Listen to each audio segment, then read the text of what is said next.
네, 윤석열 대통령의 구속 여부와 향후 수사 방향 두 분 모시고 자세히 짚어보도록 하겠습니다. 강전의 국민의힘 법률자문위원 장윤미 전 더불어민주당 법률위 부위원장과 함께합니다. 어서 오세요. 안녕하십시오. 안녕하세요. 예. 자, 지금 윤석열 대통령이 서울 서부지법에서 영장 심사에 응한 지 지금 이제 2시부터 시작했으니까 한 1시간 30분 정도가 지났습니다. 원래 이 정도 시간이 걸리나요? 아니면 보통의 경우에는 훨씬 더 짧게 끝나나요?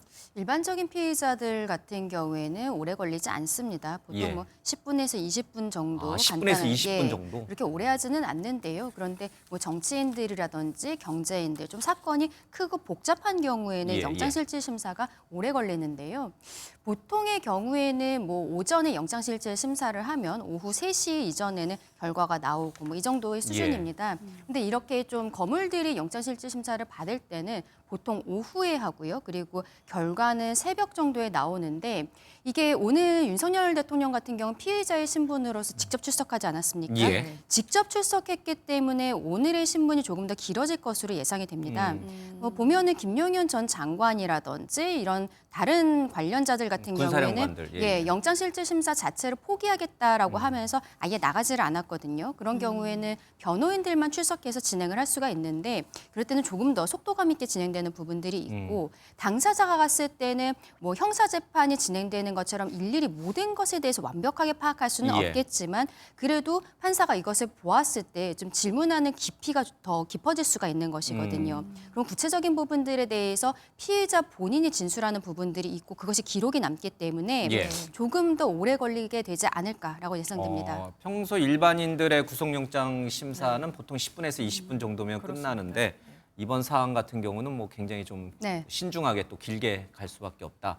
근데 대통령이 직접 이제 판사 앞에서 이 어떤 여러 가지 상황에 대해서 직접 설명을 하겠다라고 해서 오늘 이제 직접 심사에 참석한 거잖아요. 그렇게 되면 판사가 이쪽에는 이제 공수처 검사, 이쪽에는 이제 변호인, 대통령 변호인단 이제 변호사들이 이제 서로 옥신각신하면서 이제 법적 공방을 벌일 텐데 대통령이 손들고 본인이 직접 내가 직접 설명하겠다 이렇게 발언을 계속할 수 있나요? 심사 끝나는 시간 동안?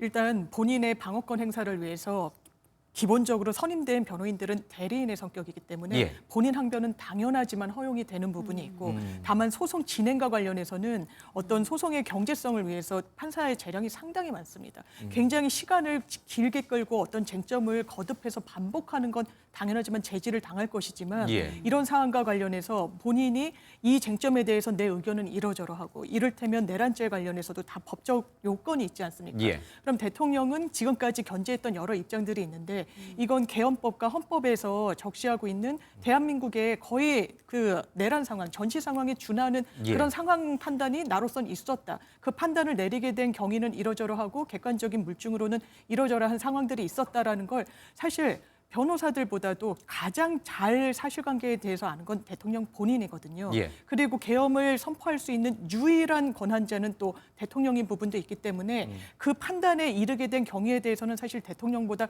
더 잘 설명을 할 수 있는 사람은 없는 겁니다. 그래서 처음에는 나오지 않을까, 나올까라고 하다가 이런 절차에서는 정말 구속의 갈림길이라는 건 체포영장의 발부보다도 훨씬 또 엄중한 부분이 있습니다. 예. 실제로 구속영장이 발부가 되면 구속 기소가 된다는 건 거의 기정사실입니다. 영장이 발부됐는데 불구속으로 기소하는 경우는 없기 때문에 예. 그렇다면 이 부분과 관련해서 미진함 없이 내가 다퉈야 되겠고 가장 효율적인 방식은 내 스스로가 나서는 것이다라고 법률가 출신인 대통령이 결정을 내린 것으로 보입니다. 그러면 대통령이 참석을 하는 쪽이 윤석열 대통령 쪽에서는 조금이나마 유리한 결과가 나올 수도 있다. 이런 기대감에서 오늘 나왔다는 말씀이신가요? 그런데 일단 결과적으로 봤을 때는 지금까지 대통령의 항변이 재판부를 설득할 수 있는 논리인가에 대한 판단이 남는 거 아니겠습니까? 예. 저는 개인적으로 지금 대통령이 거듭해서 드러냈던 그런 문제 의식 그리고 예. 본인의 항변 내용으로는 재판부를 설명할 수 없을 거라고 생각합니다만 예. 지금 대통령 앞에 뾰족한 다른 선택지도 크게 놓여 있지 않고 예. 아마 내 입장은 내가 좀 소상히 밝히는 게 나을 것이다. 그리고 이 절차에서 본인이 출석하지 않고 만약에 영장이 발부되면 본인으로서 상당히 후회가 되는 부분도 있어서 일단 법률적인 결단을 내린 측면이 있어 보입니다. 근데 그러니까 이제 우리 시청자분들이 조금 이제 잘 명확히 구분져야 될 것이 네. 체포영장을 발부하는 거, 구속영장을 발부하는 발부하는 거, 그리고 나중에 구속 적부심을 하는 거, 네. 또 이 과정을 다 거쳐서 기소가 이뤄진 뒤에 처음 본안 재판이 열리는 거, 네. 그때의 판사의 기준은 다 제각각일 거 같아요. 그렇죠. 왜냐하면 판사가 개인은 다 다른 예. 사람들이고 본인의 법과 양심에 따라서 판단을 하는 것이기 때문에 이러한 과정에서 같은 판사가 결정을 하게 되지는 않습니다. 체포 같은 경우는 처음에 체포영장이 발부가 되지 않았습니까? 이거는 정당한 이유 없이 수사에 응하지 않았다라는 것이 그 소명이 되었다라고 본 것이죠. 당시 판사는. 그렇기 때문에 그것은 수사를 위한 것입니다. 그래서 48시간이라는 시간만 주어진 것이고 수사에 오지 않았기 때문에 48시간 동안 조사를 하라라는 개념인 것이고요. 예. 이 오늘 하고 있는 구속영장 실질심사 같은 경우에는 20일 정도를 이제 구속을 하게 됩니다. 이것도 역시 물론 수사를 하게 되는 부분들이 있는데 처음에 체포영장은 수사에 응하지 않거나 수사에 응하지 않을 우려가 있을 때 발부가 되는 것이고 구속영장은 범죄의 중대성 그리고 도주의 우려 예. 그리고 증거인멸의 우려 이런 것들이 있을 때 발부가 되는 것이거든요. 그런데 지금 윤석열 대통령에게 있어서 범죄의 중대성이라는 것은 현재 피의 사실이 내란죄가 포함이 되어 있기 때문에 내란 우두머리라고 제명이 그렇죠. 적시돼 있더라고요. 내란과 체포영장에. 직권남용 권리행사 방해가 들어있는데 내란죄 같은 경우 법정에 상당히 높기 때문에 여기에 대해서는 일단은 범죄의 중대성 자체는 인정될 가능성이 높습니다. 예. 그런데 도주의 우려 같은 경우에는 대통령의 신분이기 때문에 지금 아직 현직 대통령이지 않겠습니까? 그렇다면은 또 지금 출국 금지도 이미 나와 있는 상황이고 예. 어딘가를 움직일 때 경호처 차량들이 함께 다니는 모습들이 있는 것이죠. 예. 지금 뭐 민주당 같은 경우에는 지금 관저에서 나갈 수도 있는 것 아니냐라는 형태로 이야기를 하지만 대통령이 지금 대한민국 내에 어디에 있든지 간에 도주를 하기는 어려운 부분들이 현실적으로 있지 않나 싶습니다. 예. 예. 문제가 될 것은 아마도 증거인멸의 우려가 될 것으로 보이는데요. 지금 공수처에서는 대통령이 뭐 텔레그램을 삭제했다라든지 이런 것들에 대해서 문제 제기를 하고 있는 것으로 보이는데 일단 관련자들과 입을 맞출 가능성에 대해서도 이야기를 하고 예. 있습니다. 김영현 전 장관이라든지 관련자들은 이미 대부분 다 구속 기소가 되어 있는 상황이에요. 그리고 김영현 전 장관의 공소장을 보면은 김영현 전 장관보다는 오히려 실질적으로는 윤석열 대통령에 대한 부분들이 많이 들어가 예. 있었거든요. 예. 그러면 이미 어느 정도 대통령에 대해서 본인 스스로가 진술한 부분들은 아직 없지만 수사가 이루어졌다라고 볼 수 있지 않겠습니까? 그러면 이제 와서 증거인멸을 한다거나 예, 예. 그럴 우려가 있다고 보기는 어려운 것이 아닌가. 그리고 또 마지막으로 하나 말씀드릴 것이 현직 대통령의 신분을 지금 가지고 있다는 것. 예. 방어권을 보장하기 위해서 구속하지 않을 가능성이 있거든요. 뭐 지금 국민의힘에서 이야기하고 있는 것은 이재명 대표의 경우에도 영장실질심사 과정에 있어서 위증교사 혐의가 소명된다. 그리고 대북 송금 과정에 있어서 그 이화영 전 부지사의 진술이 번복되지 않았습니까? 진술 번복에 부적절한 개입이 있어 보인다라고 하면서도 방어권을 보장해줘야 된다라고 했던 부분들이 예, 예. 있거든요. 그러면 지금 윤석열 대통령 같은 경우에 현직 대통령의 입장이었기 때문에 입장인 상황이기 예. 때문에 이렇게 구속까지 해야 되는 필요성이 있는 것인가에 대해서 아마 그 부분도 재판부에서 좀 고민이 깊은 부분일 것으로 보입니다. 예, 그 이제 사람들의 관심은 오늘 대통령에 대한 구속영장이 발부될 것인가 아니면 풀려나서 한남동 관저로 다시 돌아갈 것인가 하는 부분이 이제 오늘 제일 우리 국민이 관심 갖게 네. 지켜보는데 앞서 말씀하신 대로 구속영장 발부 요건 크게 세 가지 정도로 맞습니다. 그러니까 범죄의 어떤 중대성 그 부분은 사실 여기 계신 두 변호사님도 어느 정도는 이제 다 인정하시는 거죠. 뭐 내란 우두머리라든지 직권남용과 관련돼서 범죄가 상당히 중대한 범죄다라고 하는 부분은 대부분의 법조계에서 인정하니까 이거는 좀 차치하고 이제 이거는 빼고 그럼 나머지 도주 우려와 증거 인멸 관련해서 또 이제 말씀하신 대로 대통령으로서 현직 대통령이니까 방어권을 보장하는 차원에서 민주당과 국민의힘 또 이제 변호사분들마다도 이렇게 시각이 좀 갈립니다. 우리 지금 강 변호사님은 이 도주 우려에 대해서는 현직 대통령이 뭘 도주를 하겠느냐 출국 금지도 되어 있고 이렇게 얘기를 하십니다. 그러니까 도주 우려가 없다는 얘기예요? 네네. 동의하세요? 저도 이 두 가지 요건 지금 말씀 주신 예. 대로 범죄의 상당성을 제외하고 도주 우려나 증거 인멸 우려 중에 두 개 다가 필요한 게 아니라 둘 중에 하나만 돼도 구속영장은 발부가 가능한 거거든요. 예. 그렇다면 도주 우려는 저도 강 변호사님이 말씀 주신 대로 지금 대통령은 완전히 다 알려진 인물인 거죠. 어디를 가든 시민들의 시야를 벗어나기가 상당히 어렵습니다. 예. 그렇기 때문에 중책을 맡은 뭐 정치인이나 뭐 정재계 인사들은 도주료가 비교적 낮다라고 평가하는 좀 기계적인 도식이 있는 것도 사실이에요. 그렇다면 아마 재판부도 증거인멸의 우려에 조금 더 방점을 찍어서 판단을 할 수밖에 없을 텐데 지금 지휘관들이 구속 기소돼서 말을 맞추거나 하기에는 제약적인 상황인 건 맞습니다. 하지만 계엄에 이 사람들만 관련된 게 아니고 너무나 많은 사람들이 있고 그리고 계엄이 해제된 이후에도 뭐 비화폰으로 대통령이 직접 뭐 연락을 했달지 그리고 지금 국무위원들도 사실상 입건이 된 상황입니다. 내란의 피해자들인 상황이죠. 사실상 대통령이 언제든지 마음먹으면 입을 맞추거나 아니면 관련해서 여러 흔적들이 있을 겁니다. 그 부분에 대해서 폐기하거나 파기하라는 지시가 없을 거라고 단정하기가 어렵다는 점 그리고 기본적으로 구속영장은 구속 수사의 필요성이 있는지 여부입니다. 체포영장은 계속 불렀는데 나오지 않아서 일단은 강제로라도 구인을 해서 수사를 받게 한다라면 그 이후의 절차인 구속영장 발부 요건은 그러면 검찰 단계에서 10일, 한 번 갱신해서 20일 동안 사람을 잡아놓고 수사할 필요가 있는지 그 부분과 관련해서 이 발부의 사유를 차곡차곡 쌓았던 건 역설적이게도 윤석열 대통령 본인인 거죠. 수사에 응하지 않았습니다. 검찰 2번, 공수처 3번 다 불응하고 거기에 버텼다는 그런 부분들은 안타깝게도 상당히 영장 발부의 가능성을 높이는 하나의 정황으로 참고될 수밖에 없어 보입니다. 구속영장이 발부될지 기각이 될지 이 여부에 대해서 이제 여러 요건들을 말씀을 해주셨습니다만 이제 증거인멸 우려 부분에 대해서 두 분의 의견이 좀 엇갈렸습니다. 그렇다면 강 의원님께서는 구속영장이 기각될 수도 있다라고 보시는 건가요? 네, 저는 기각될 가능성이 있다라고 생각합니다. 그리고 조금 아까 수사권과 관련한 이야기도 좀 말씀을 드려야 될 것 같은데요. 예. 지금 공수처의 그 직접 수사권이 없기 때문에 내란죄 네. 대통령 입장에서는 거기에 대해서 문제 제기를 했고 예. 그래서 체포영장에 대해서도 불법이다라고 이야기를 하지 않았습니까? 그런데 만약에 오늘 구속영장이 그 인정이 돼서 영장이 발부가 된다면 예. 지금 공수처 같은 경우에는 본인들이 열흘 정도 조사를 하고 그다음에 검찰에서 열흘 조사하고 그리고 검찰이 기소할 것이다라고 이야기를 하고 있습니다. 지금 법상으로는 검찰이 기소하는 것이 맞거든요. 예. 그런데 문제는요. 내란죄의 직접 수사권은 경찰만 가지고 있습니다. 그럼 지금처럼 공수처에서만 지금 수사하지 않았습니까? 예. 공조수사본부라는 것을 공수처가 경찰과 함께 꾸렸지만 법적인 개념이 아니에요. 예. 그리고 첫 번째 체포영장 집행 과정에서 당시에 경찰 같은 경우에는 박종준 전 경호처장을 그때 체포하려고 했었는데 예. 공수처장이 거부했기 때문에 체포하지 못했다라고 언론에 밝힌 바가 있거든요. 네. 그러면서 본인들은 이번 체포영장의 집행 주체가 공수처이기 때문에 공수처의 말에 따를 수밖에 없었다라고 아쉬워하면서 이야기한 부분들이 있습니다. 예. 결과적으로 공조수사본부가 완전히 하나가 된 것이 아니고 공수처는 이 대통령에 대한 수사에 대해서 본인들만이 하고 있다라는 것, 예. 경찰은 협력하고 있다라고 지금 계속 이야기를 하고 있어요. 그럼 이게 구속해서 수사를 하는 과정에 있어서도 공수처와 검찰에서만 조사를 하고 기소가 되었을 때 예. 아까 처음에 말씀하셨듯이 이제 본안으로 들어갔을 때 판사들이 바뀌고 그리고 판단이 바뀔 수 있지 않냐 말씀하시지 않았습니까? 1심 판사, 2심 판사, 대법원에서 위법 수집 증거이기 때문에 무죄다라고 판단할 예. 가능성도 있는 것이죠.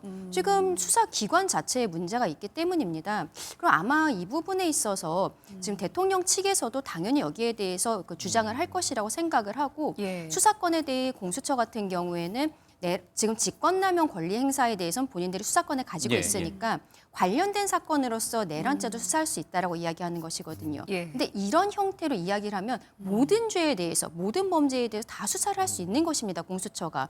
그럼 공수처와 검찰에게 일정 부분에 대해서만 수사권을 준 법이라든지 이런 규정이 전혀 필요가 없는 것이거든요. 그래서 이 부분에 대해서도 판사가 좀 심도 있게 고민하게 되지 않을까라고 예, 그러니까 생각합니다. 강전혜 위원님 말씀으로는 공수처가 일단 내란죄에 대한 수사 권한은 없기 때문에 여전히 이 수사 권한 부분에 대한 위법 논란이 있을 수 있다. 따라서 구속영장이 기각될 가능성도 있다라고 보셨습니다. 그런데 저는 뭐 법률적으로 문제 제기는 할 수 있다고 생각하는데 그렇다면 최종적으로 교통 정리를 해주는 건 법원이에요. 그러면 이 수사권과 관련해서 지금까지 법원의 판단이 어떻게 나왔는지 체포영장이 2번 발부가 됐습니다. 수사권 문제가 없다라는 거예요. 한 번 이의 신청했지만 기각됐습니다. 예. 체포 적부심까지 서울중앙지방법원에 했죠. 법원이 4번의 판단을 했습니다. 예. 그런데도 다시 한번 이 문제를 되풀이한다는 거 법리적으로 온당하지 않습니다. 공수처는 수사할 수 있는 그런 범죄가 법정돼 있습니다. 예. 그리고 그 수사를 할 때 관련 사건은 수사할 수 있습니다. 지금 직권남용을 수사하고 거기에 관련된 내란죄를 수사할 수 있다고 법원이 4차례 마침표를 찍었다는 이미 점. 이제 체포영장이 2차례 집행이 됐고 맞습니다. 체포적부심도 기각이 된 부분에 대해서 맞습니다. 적법성 논란은 소명이 됐다. 그렇습니다. 더 이상 되풀이하는 건 사실상 이것을 법리적인 게 아니라 정치적인 소동으로 가져가겠다는 것으로 저는 개인적으로 생각합니다. 알겠습니다. 예. 자, 그러면요. 대통령이 어제까지만 해도 어제 저녁까지만 해도 오늘 구속영장 심사에는 나오지 않겠다 이런 입장이었는데 오늘 아침에 이제 태도가 바뀌었습니다. 왜 그랬을까? 이제 그런 부분들도 좀 궁금해집니다. 석동영 변호사 얘기도 좀 들어보고요. 윤석열 대통령이 이제 체포되는 날 또 오늘 아침도 마찬가지지만 이 좀 지지층에게 했던 메시지까지 좀 들어보도록 하겠습니다. 잘못됐다는 거죠. 그러한 부분을 법원 판사에게 분명하게 입장을 밝히기 위해서 오신 거고요. 군 동수권자의 지시를 따른 것인 그 군 장성들, 또 경찰청장을 이렇게 구속하는 이 잘못되고 부당한 수사에 대해서 분명하게 입장을 밝히기 위해서 오늘 출석하시기로 한 것 같습니다. 대통령께서 공수처에서 진술은 왜 거부하고 계시는 걸까요? 지금 그런 부분을 제가 여기서 말씀하는 건 적당치 않고요. 오늘 정말 그동안 우리 법원이 공수처에게 수사권이 없고 재판 관할을 어겨가면서까지 그렇게 저지른 그 불법을 오늘 법원이 깨끗이 씻고 잘못된 수사 절차 이런 부분에 대해서 분명하게 오늘 법원영장 판사가 가려줄 것을 촉구하고 또 기대합니다. 안타깝게도 이 나라에는 법이 모두 무너졌습니다.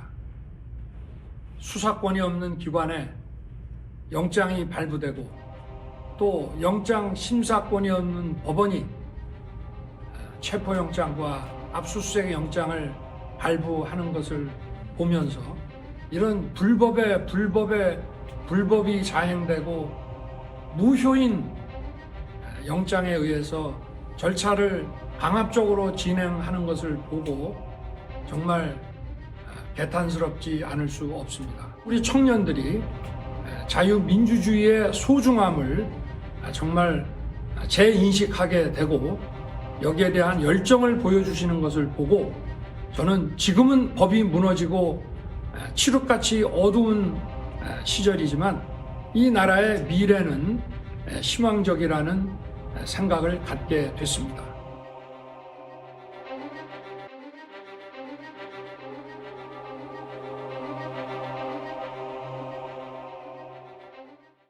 예, 대통령이 어제도 구치소에서 이제 SNS를 통해서 좀 메시지를 냈습니다.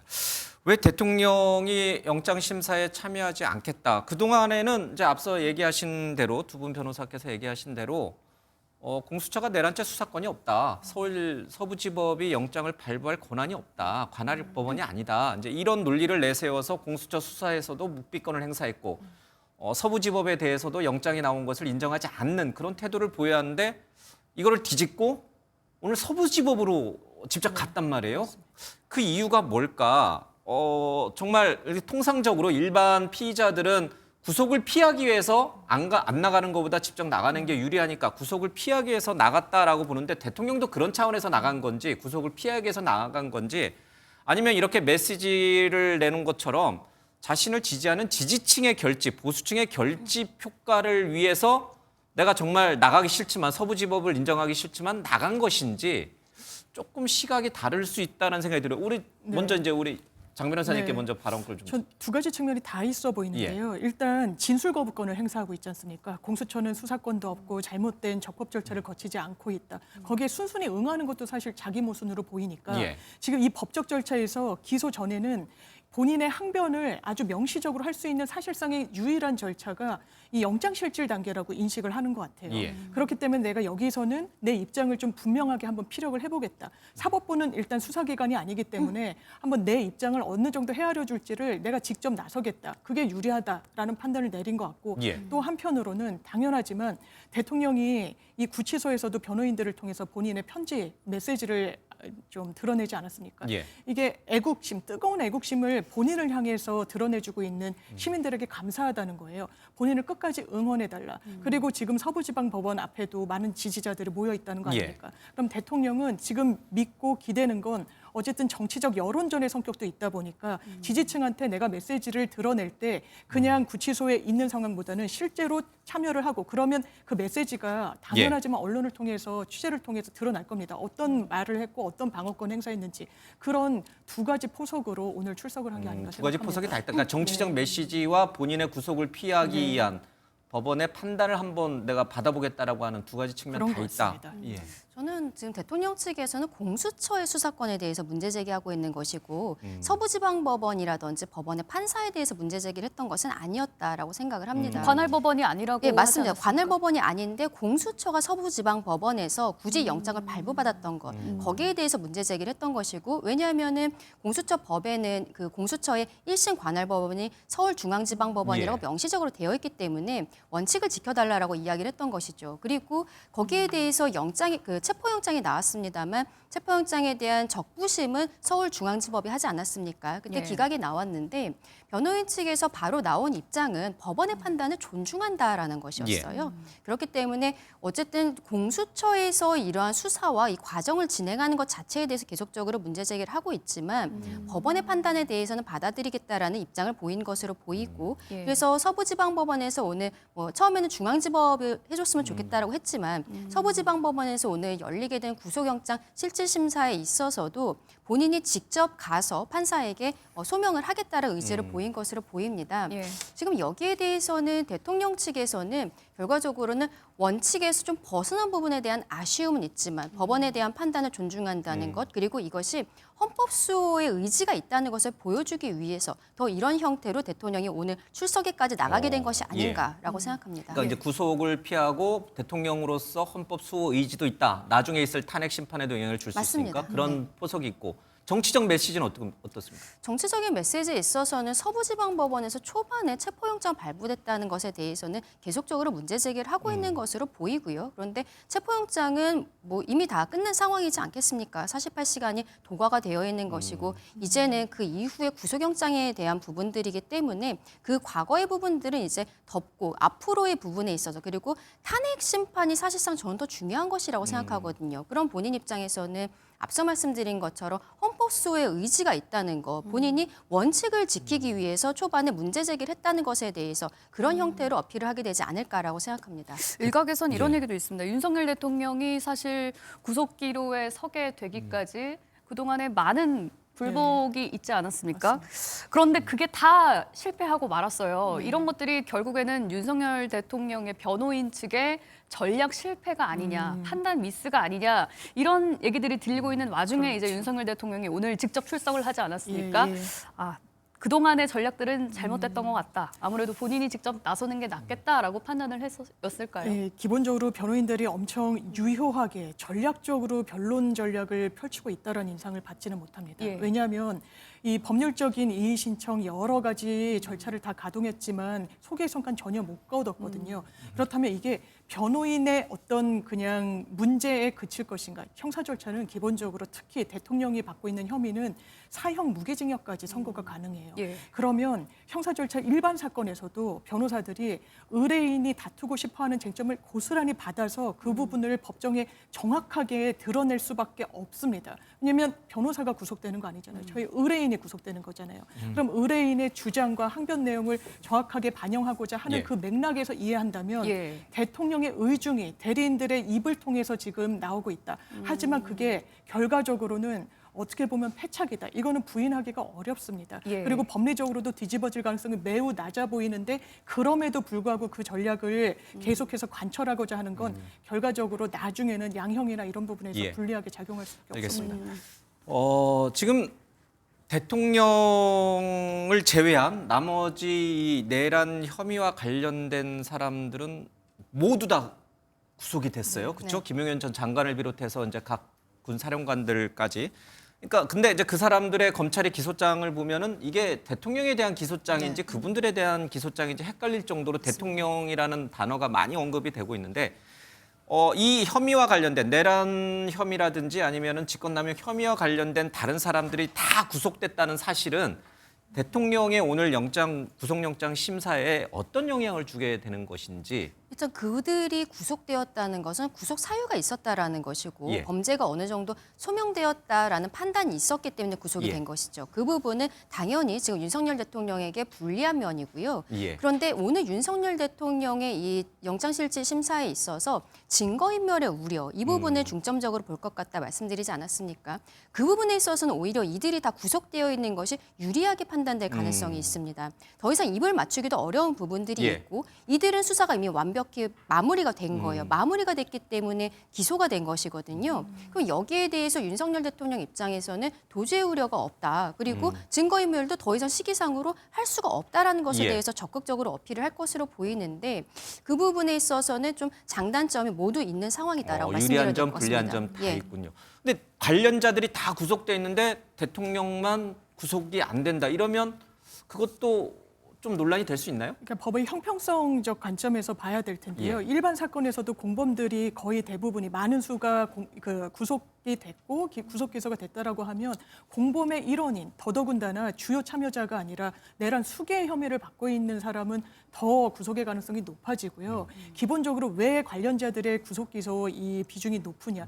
법정형이 너무 높아서 그렇습니다. 예, 예. 그러면 법정형이 높으면 도주 우려랑 증거인멸의 동인이 이 피해자에겐 상당히 높다라고 기계적으로 예. 보는 거예요. 예. 그렇다면 지금 모든 공범들이 다 구속 기소가 된 게 아닙니다. 예. 왜 국무위원들도 있고요. 거기에 정말 부하 수행이란 표현이 이제 형법에는 나오는데 그런 관련자들도 있기 때문에 증거 인멸의 가능성 매우 현재도 농후하다라고 법리적으로는 판단받을 수밖에 없어 보이고 공범들이 이미 구속된 상황은 예. 윤석열 대통령에게는 상당히 불리한 정황 중에 하나입니다. 차은경 판사가 아마 이제 두 분이 얘기하는 거를 다 이제 생각을 네. 해서 이제 아주 고심에 고심을 해서 이르면 오늘 밤, 네. 내일 새벽, 내일 네. 오전 정도쯤에는 대통령에 대한 이제 구속 여부를 결정할 가능성이 있다. 알겠습니다. 네. 이 얘기는 저희도 이제 계속해서 좀 지켜보고 이번 사태와 관련해서 김용현 전 장관 쪽과 윤석열 대통령 쪽에서 뭔가 조금 말이 이제 좀 안 맞는 부분들이 좀 생겨난 것 같아요. 네. 계엄 포고령과 관련해서도 그렇고 잠깐 좀 얘기를 듣고 두 분의 설명을 좀 듣도록 하겠습니다. 김용현 장관께서 이제 직접 초안을 작성하셨고 전체적인 검토는 당연히 대통령이 했습니다. 일단 증인을 불러서 김용현 장관의 증언을 들어봐야 될 것 같습니다. 다만 분명한 건 포고령과 관련돼서는 모든 과정은 김용현 장관이 미리 좀 준비를 했고 공소장이 나오지 않습니까?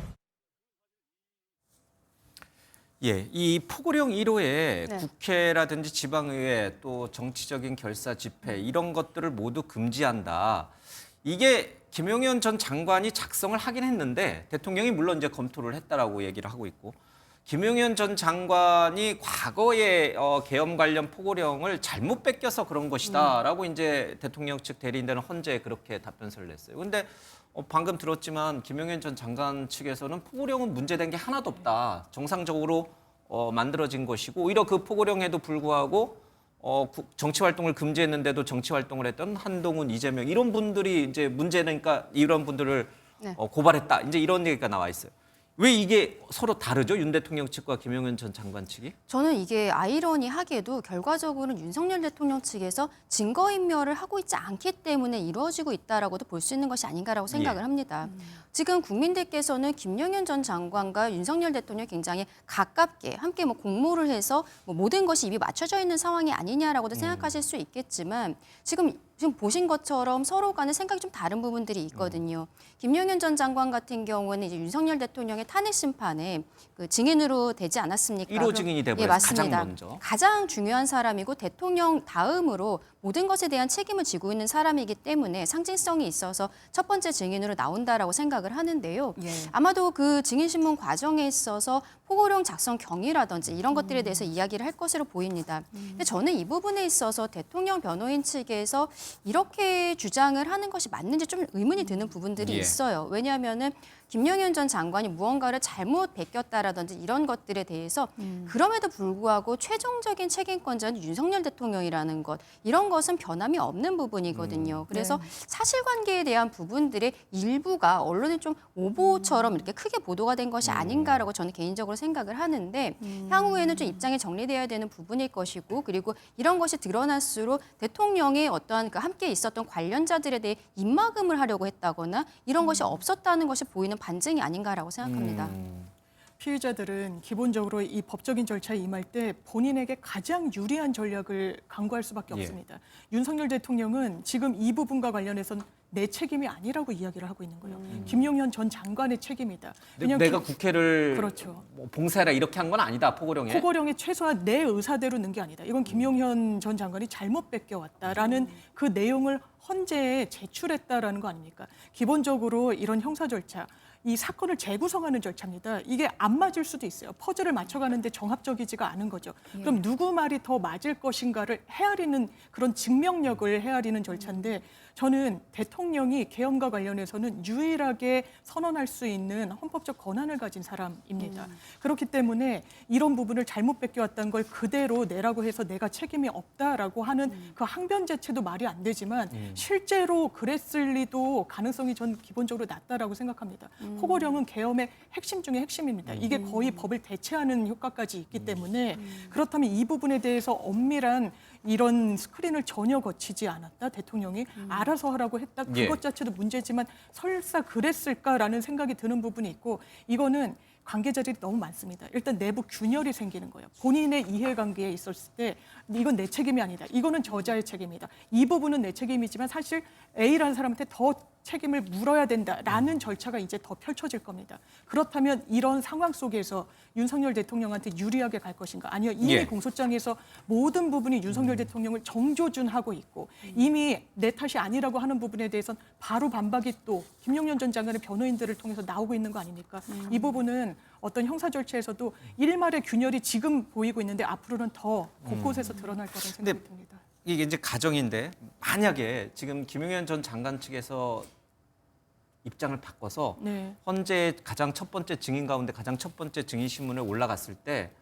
맞다, 이건 내가 집어넣은 거다, 대통령은 이에 대해서 별로 그렇게 관여하지 않았다, 내가 잘못 뺀 게 맞다, 이렇게 진술을 네. 바꿔서 할 경우에 어떻게 됩니까? 그러면 대통령? 헌재는 기본적으로 징계 절차입니다. 그렇기 때문에 이 사람이 대통령직을 수행할 수 있는 헌법적인 법률 위반, 헌법과 법률 위반이 있는 부분인데, 계엄을 선언할 수 있는 유일한 헌법적 권한자로서 포고령이라는 아주 핵심적인 내용조차 제대로 검토를 하지 않았다는 건 그 직에 있을 자격이 과연 있느냐라고 판사들이 생각할 다시 가능성이 반문할 수 매우 있군요. 높습니다. 결국엔 예. 대통령의 책임이 될 수밖에 없다. 그렇습니다. 이런 말씀이시군요. 알겠습니다. 대통령 경호처 수사 관련 얘기도 좀 해보도록 하겠습니다. 대통령의 체포영장 집행을 막았던 경호처 수뇌부가 줄줄이 경찰에 소환되고 또 체포가 됐습니다. 관련해서 준비된 영상 보고 얘기 이어가겠습니다. 어떤 점 위주로 설명하실지 말씀 부탁드립니다. 소임을 다하지 못한 사람으로 드릴 말씀이 없습니다. 영장 집행 막았다는 혐의 인정하십니까? 저는 정당한 경호 임무 수행을 한 겁니다. 직원들에게 무기 사용이나 무장 지시하신 적 있나요? 없습니다. 무기는 경호관들한테 근무 중에 평시에 늘 휴대하는 장비입니다. 그 영장 집행 과정에서 제지를 위해서 별도의 무기를 추가적으로 휴대하거나 한 적은 없습니다. 네, 오늘 수사기관의 조사에 성실히 임할 것이며 경호처는 경호구역 내에서 정당한 임무를 수행했을 뿐입니다. 예, 지난주에 박종준 경호처장에 이어서 김성은 경호차장 그리고 이광우 경호본부장까지 경찰에 출석하고 또 체포까지 됐습니다. 뭐 정당한 경호 업무였다 이렇게 해명을 하기는 했습니다만 강경파로 알려진 경호처 내 수뇌부들까지 이제 줄줄이 다 체포가 됐거든요. 이 부분은 이제 어떻게 봐야 될까요? 뭐 예상했던 일이라고 생각을 하고요. 지금 박종준 전 경호처장과 그리고 김성훈 차장에 대해서는 처음부터 뭐 체포에 대해서도 검토를 하고 이랬던 부분들이 있지 않겠습니까? 근데 여기에 대해서는 결과적으로 지금 경호처와 그리고 공수처 간의 그 법에 대해서 서로 간의 특수공무집행 방해를 하고 있다라고 이야기를 하고 있는 것이거든요. 경호처가 대통령을 경호를 했었던 것은 대통령은 국회에서 탄핵심판소추 의결이 가결이 되면서 직무가 정지되지 않았습니까? 그런데 그 이후에도 관절을 그대로 사용하고 있는 것, 경호도 똑같이 받고 있었던 것이거든요. 이것은 대통령 예우에 관한 법률에 따라서 받았던 것입니다. 그렇기 때문에 대통령이라는 직을 유지하고 있는 동안에는 업무가 정지되는 것이지 예우는 계속으로 받는 것이고 예. 경호처 입장에서는 본인들이 할 일을 한 것이다라고 한 것이죠.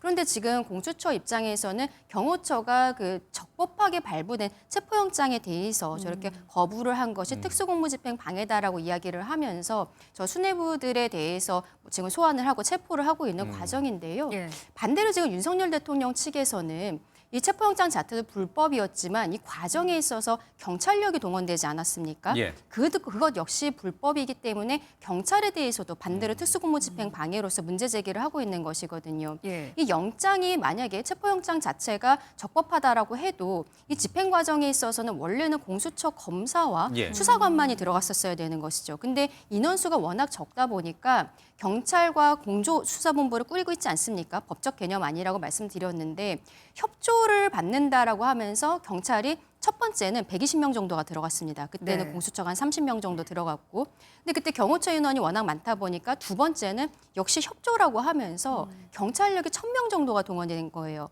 광수단, 마약 수사를 하는 이런 사람들이 지금 같이 동원이 된 것이죠. 이것은 더 이상 협조라고도 보기가 어려운 부분이지 않겠습니까? 예. 오히려 경찰력이 앞서서 이 체포영장 집행을 하게 된 것이라고 봐야 되는데 이런 것 역시 특수공무집행 방해라고 하는 것이죠. 결국 여기에 대해서 지금 박종준 전 처장 그리고 김성훈 차장 같은 경우에는 지금까지 일관된 입장을 견지하고 있는 것으로 보이고 어느 쪽이 올바른 공무집행을 했던 것인가에 대해서는 결과적으로는 법원의 사법부의 판단으로 나아가야 될 것으로 보입니다. 근데 만약에 오늘 이제 대통령에 대한 구속영장이 기각이 돼서 대통령이 한남동 관저로 다시 돌아가게 되면 지금 경호처장, 차장, 본부장이 다 체포되거나 지금 사직해서 그럼 지도부가 공백이거든요. 경호처 지도부가. 대통령에 대한 경호는 문제가 없는 건가요? 그럼 아마 후순위에 그 직급을 대행할 수밖에 없는 인원이 이 경호처를 좀 지휘할 수밖에 없어 보이는 부분이 있고요. 만에 하나 영장이 기각돼서 한다면 그 부분에서 경호 업무에 공백이 세울 것 같지는 않습니다. 지금 지휘부 몇 명이 없다고 해서 경호처의 어떤 조직 자체가 완전히 흔들리거나 할 부분은 아니라서 그런 상황은 없을 것 같습니다. 알겠습니다. 경호처가 대통령 생일날 경호관들을 동원해서 윤비어청가 노래를 부르겠다 이런 논란도 있는데 그런 논란들은 이제 사후적으로 조금 다시 논의해볼 필요는 있을 것 같습니다. 앞서 김용현 전 장관에 대한 이제 헌재 증인 얘기를 좀 했었는데 2차 변론이 이제 지났어요. 이제 다음부터 이제 증인 신문을 시작해서 본격적으로 아마 변론이 탄력을 받아서 속도전 있게 나갈 것 같은데 2차 변론에 있었던 모습 잠깐 화면으로 보겠습니다.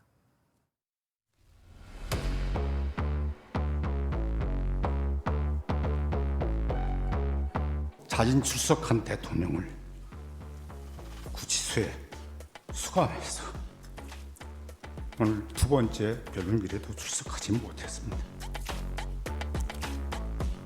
그래서 부정선거로 의심되는 부분들이 너무 많았기 때문에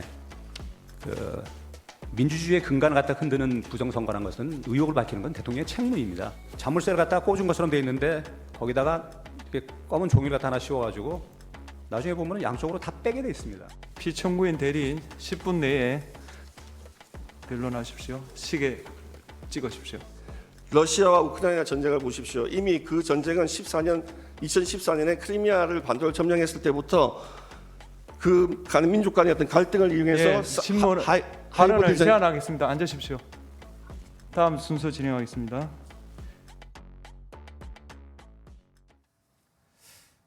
예, 지금 이제 준비 기일을 거쳐서 이제 두 번째 변론까지 이루어졌습니다. 뭐 첫 번째 변론일에는 이제 대통령이 참석하지 않아서 4분 만에 끝났고 이제 2차 변론이 이제 본격적으로 이제 시작이 된 건데 1차, 2차만 놓고 뭐 어느 쪽으로 좀 흐름이 흘러가고 있다 이렇게 단정하기 굉장히 어렵습니다. 그러나 이제 사람들의 관심은 헌재 재판관들이 뭘 물어봤고 이제 답 이쪽 국회 소추단이든 어쨌든 대리인단이든 어떻게 답변했느냐 이런 걸 이제 유심히 좀 보고 있는데 두 분 변호사의 개인적인 좀 평가가 좀 궁금해집니다. 우리 강 변호사님은 어떻게 보셨어요? 2차 변론에서 소추단 쪽이 제기한 여러 가지 이 소추 혐의와 관련해서 헌재 재판관이 적절하게 잘 질문을 했고 또 대통령 측 대리인단에서 적절하게 잘 방어를 했다라고 보십니까?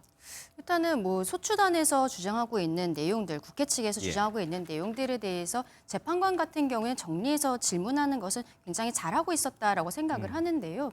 저는 윤석열 대통령의 변호인 측에서 저렇게 울먹이는 모습을 보이는 것은 좀 부적절하지 않나라고 생각합니다. 어쨌든 변호사들이 대리인으로 나온 것이고 이 생방송으로 이 심판 과정이 중계되지는 않지만 녹화된 것들이 언론을 통해서 우리 국민들께서 다 보고 계시기 때문에 저러한 모습들은 이성적이지 않고 어떤 감성적인 판단들, 뭐 지지층에만 호소하는 것인가 이런 형태의 오해를 불러일으킬 수 있는 부분들이거든요. 근데 어저께 그 탄핵 그 심판 과정에 있어서 결과적으로 윤석열 대통령 측에서는 지금 내란 혐의로 들어간 것들이 군이 천관위에 투입됐던 부분들, 이 부분들에 대해서 부정선거의 의혹이 있다라는 이야기를 길게 한 것으로 알려지고 있습니다. 이 부정선거에 대해서 결과적으로는 그동안에 정부에서 계속적으로 문제가 있다라고 판단을 하고 있었지만 천관위는 본인들이 헌법기관이란 이유로 정부의 어떤 조치에 대해서 협조하지 않았고 그래서 자료 같은 것들도 정부에서 제대로 확보를 하지 못했다는 부분들에 대해 소명을 한 것으로 보이고요. 그래서 결과적으로는 지금 헌법재판소에서 선관위의 서류 제출 같은 것들을 명령하도록 선거연수원에 중국인들이 와 있었던 부분들이라든지 이런 것들에 대한 관련 자료를 대통령 측에서도 그동안에 받지 못했었기 때문에 헌재를 통해서 자료를 받기로 한 것으로 보이고 있습니다. 네. 그리고 지금 선거관리위원장이 국회에 출석을 해서 영장이 뭐 들어온다면 여기에 대해서 협조하겠다는 것도 지금 밝힌 바가 있거든요. 그렇다면 앞으로 이 법원을 통해서 헌법재판소를 통해서 그 선거관리위원회가 그동안에 대통령에게 주지 않았었던 자료들이 들어갈 것으로 보이는데 그러면 그 자료들이 결과적으로 윤석열 대통령이 비상계엄에까지 이르게 될 만큼의 어떤 의혹이 있었던 것이 맞는 것인가 그 부분이 앞으로 쟁점적으로 다루어질 것으로 보입니다. 그 헌재 재판관 정영식 재판관이 그렇게 얘기했습니다. 야당의 어떤 반국가적 행태, 망국적 행태에 대해서 경종을 울리기 위해서 또 세상에 알리기 위해서 계엄을 선포해서 군을 국회에 보냈는데 그렇게 이제 답변서에 이제 그 대통령 측 대리인단이 써서 헌재에 제출했는데 그 정영식 재판관이 물었어요.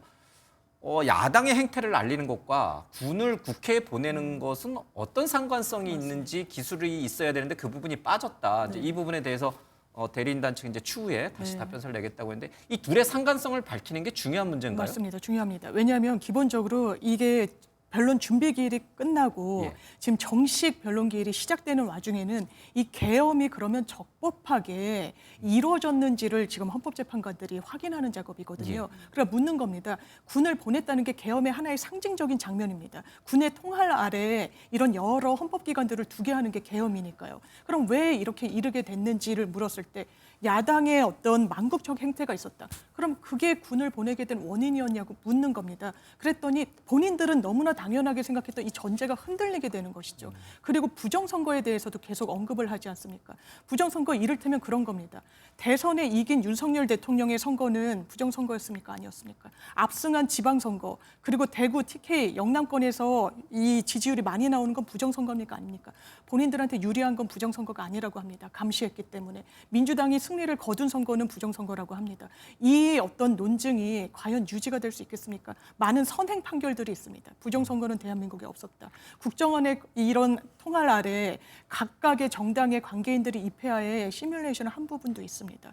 이 부분과 관련해서 중국인들이 선관위에 있었던 무슨 명단을 사실조회하겠다. 일단은 받아줬습니다. 왜냐하면 그 부분이 계엄의 핵심이라고 이야기하고 있기 때문에. 그렇지만 지금까지 온 이 경위를 보면 재판장들이 이 재판부가 어떤 심증을 붙였을 것인가. 아, 윤석열 대통령이 할 만한 계엄을 했구나. 그렇게 생각하지는 않을 거라고 생각합니다. 알겠습니다. 계속 이제 논쟁이 되니까요. 네. 또 앞으로도 계속 변론이 있을 거니까 저희들이 잘 지켜보겠습니다. 예, 두 분 말씀 여기까지 듣겠습니다. 고맙습니다. 고맙습니다.